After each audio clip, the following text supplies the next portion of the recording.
Basic idea जो होता है यूनिवर्सल ऑफ ग्रेविटेशन वो हमने कर लिया। तो हमने क्या बताया कि जो आर एम है, आर एम जिस रेडियस पर मून अर्थ के चारों ओर क्या कर रही है, चक्कर काट रही है ना।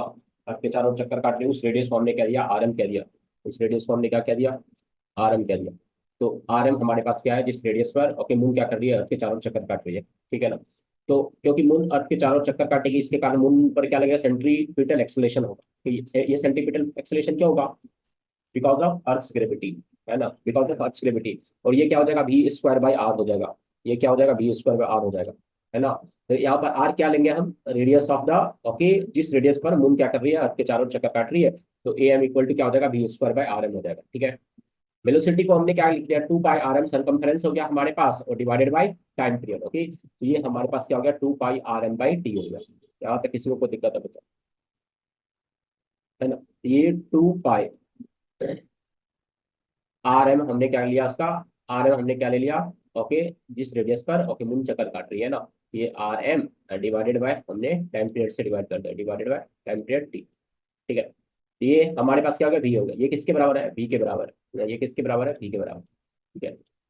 ये किसके बराबर है, वी के बराबर है। V equal to pi R M divided by T, और यहाँ पर डिवाइडेड बाई आर एम। तो यहाँ से हमारे पास क्या आ जाएगा, सेंटीमीटर एक्सेलरेशन आ जाएगा। सबको बातें समझ में यहाँ तक किसी को दिक्कत हो रही है?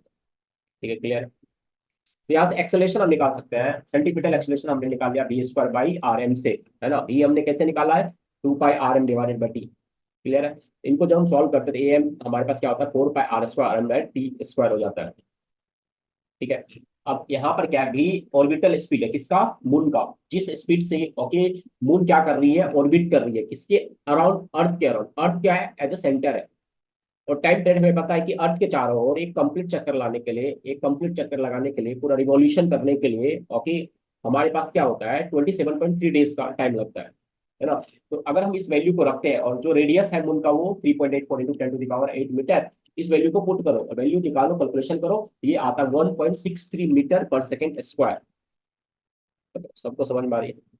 तो ए एम यहाँ पर हम क्या लेते हैं, ए एम हमारे पास बहुत ही छोटा है, acceleration due to gravity on earth, okay. जो हमारे पे अर्थ पर जो एक्सेलेरेशन वो कितना है, 9.8, 9.8 है कि नहीं है। 9.8 जो है, 9.8 जो है उसके कंपैरिजन में क्या है, बहुत ही क्या है, छोटा वैल्यू। 9.8 एक्सेलेरेशन के वैल्यू में कंपेरिजन में हमारे पास क्या है, वैल्यू बहुत ही छोटा है कि नहीं। हमारी वैल्यू कितनी है, 9.8 है ना। उसके कंपैरिजन में मीटर पर सेकेंड स्क्वायर, है ना। उसके कंपैरिजन में हमारी जो वैल्यू है मून पर एक्सेलेरेशन की, 1.63 है ना। ये काफी कम है। इसको अगर डिवाइड करोगे तो ये आ जाएगा 1/6 का आ जाएगा ना। मून पर जो एक्सेलेरेशन होता है वो क्या होता है हमारे पास, 1/6 होता है। यहाँ पे किसी को दिक्कत है? ठीक है। तो दिस क्लियरली शोज दैट जो फोर्स होता है अर्थ पर, ग्रेविटी, ओके, ग्रेविटी का जो वैल्यू होता है अर्थ पर, और जो मून पर होता है, मून पर क्या होता है, मून पर क्या होता है, कम हो जाती है ना।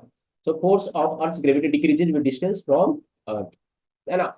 तो मैं इस पॉइंट पर भी उतना तुमको दिमाग नहीं लगाना है, इतना दिमाग लगाना है कि मून पर कम होती है।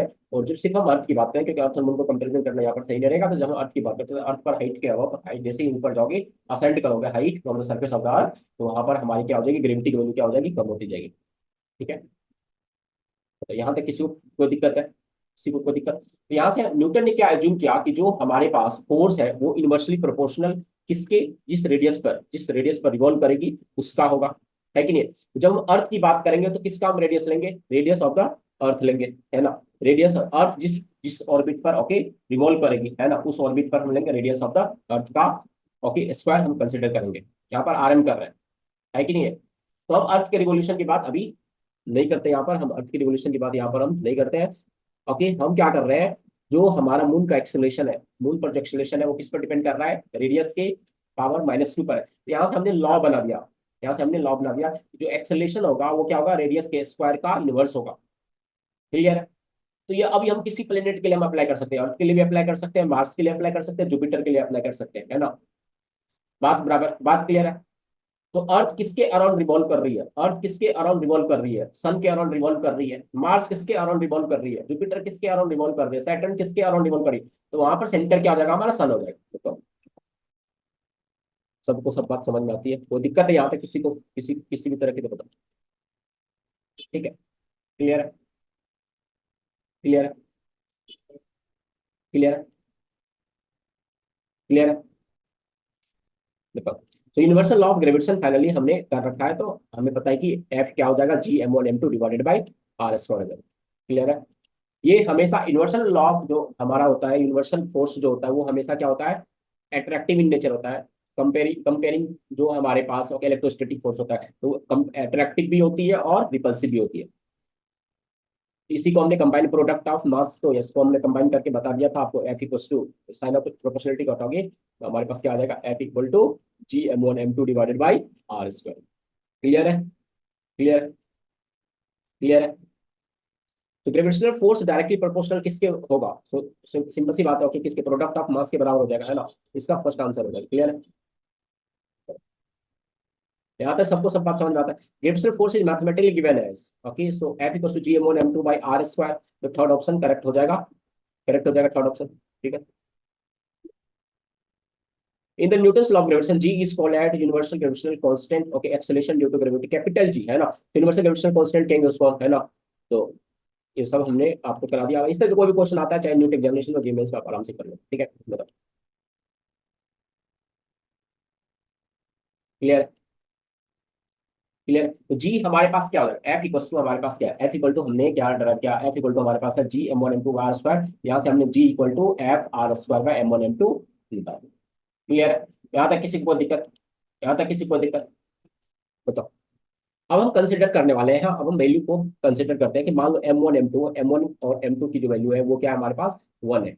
तो और जो रेडियस उसके बीच का जो डिस्टेंस है, दोनों मास के बीच का जो डिस्टेंस, उसको हमने 1 कंसिडर कर लिया। ठीक है, तो जी क्या हो जाएगा हमारे पास, एफ के बराबर हो जाएगा। तो ग्रेविटेशनल कांस्टेंट की जो वैल्यू है वो क्या है, एक फोर्स है, दो मास M1 और M2 के बीच, अगर एक एक केजी का मास रखोगे 1 मीटर के डिस्टेंस पर, तो इस दोनों मास के बीच जो फोर्स लगता है उसी को हमने ग्रेविटेशनल कांस्टेंट जी की वैल्यू करा। तो जी क्या होता है, अगर तुम दो मास लोगे, ठीक है, तो दो मास लोगे, उसी में जितना फोर्स होगा वो फोर्स कितना आएगा, है ना, वो फोर्स कितना। क्लियर?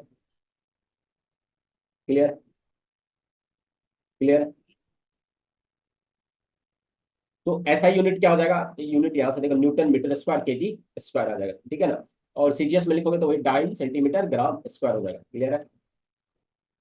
क्लियर है? डायमेंशन खुद से निकालो, dimension of F M L T-2 R L2 M1 M2 हो जाएगा, है कि नहीं है। इसको सॉल्व करोगे क्या आ जाएगा, m पर पावर -3 है, क्योंकि M1 है यहाँ पर और M2 है, तो m पर पावर -1 आ जाएगा। L का पावर 3, T पावर -2, तो M-1 L3 T-2 तुम्हारा डायमेंशन हो जाएगा। ठीक है, निकाल लोगे, ये क्वेश्चन पेपर में आता रहता है। ठीक है? क्लियर? यहाँ तक किसी भी बच्चे को किसी भी तरह के डाउट है तो बताओ। ठीक है, यहाँ तक कोई भी क्वेश्चन में किसी भी तरह की डाउट है तो बताओ। ठीक है, डायमेंशन यूनिट पे कोई क्वेश्चन आता है तो क्लियर हो गया। जो वैल्यू हो जाएगा वो क्या हो जाएगा हमारे पास, 6.67 into 10⁻11, okay, newton metre square, okay, kg⁻²। Clear? 6.67 into 10⁻11, इसको याद रख सकते हो दिमाग में, नहीं तो क्वेश्चन में डायरेक्ट दिया हुआ है। ठीक है, so 6.67 into 10⁻11 newton metre square kg⁻², इसी को कह सकते हैं Newton metre square kg²। Clear है? सबको सब बात समझ में आया? किसी भी बच्चों को किसी भी तरह की दिक्कतें हैं यहाँ पे तो बताओ। ठीक है, इसी को डाइन में कैलकुलेट करोगे, सीजीएस यूनिट में कैलकुलेट करोगे, 6.67 into 10⁻8 dyne centimetre square gram square आता है। ठीक है, क्वेश्चन करें।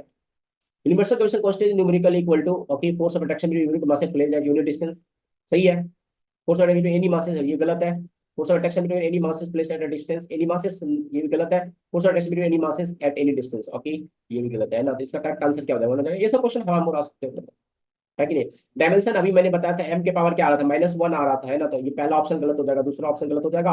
अब यहाँ पर देखो m power -1 L power 3, third यहाँ पर देखो, ओके, यहाँ पर सेकंड और थर्ड में दोनों में m पावर -1 है। इसको तुम चेक करोगे तो आई थिंक l के पावर क्या था, 3 था क्या।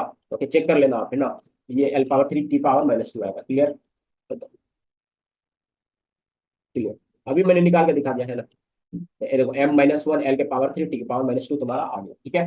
क्लियर है? तो करेक्ट आंसर क्या हो जाएगा तुम्हारा, थर्ड आंसर आ गया। ठीक है, तो डायमेंशन ऑफ जी हमने निकाला, ओके, कितना है, M पावर -1 L का पावर 3 T पावर-2। क्लियर है? बताओ। बताओ, किसी बच्चे को यहाँ तक कोई डाउट है तो बताओ, नहीं तो आगे में बढ़ जाओ, बढ़ जाओ। वैल्यू ऑफ ग्रेविटेशनल कांस्टेंट ऐसा यूनिट 6.67 इंटू 10 टू पावर -11 या +11 है ना। पहला गलत हो गया ना, -11 बोला ना मैंने, न्यूटन मीटर स्क्वायर केजी के पावर 2 बोला ना मैंने, है ना। 10⁻30 बी आंसर आ जाएगा, है कि नहीं बताओ। अभी मैंने बताया कि नहीं बताया, बताओ। Dine dine centimetre square gram square में जब होगा तो वैल्यू हम लेंगे 10⁻⁸, ठीक है।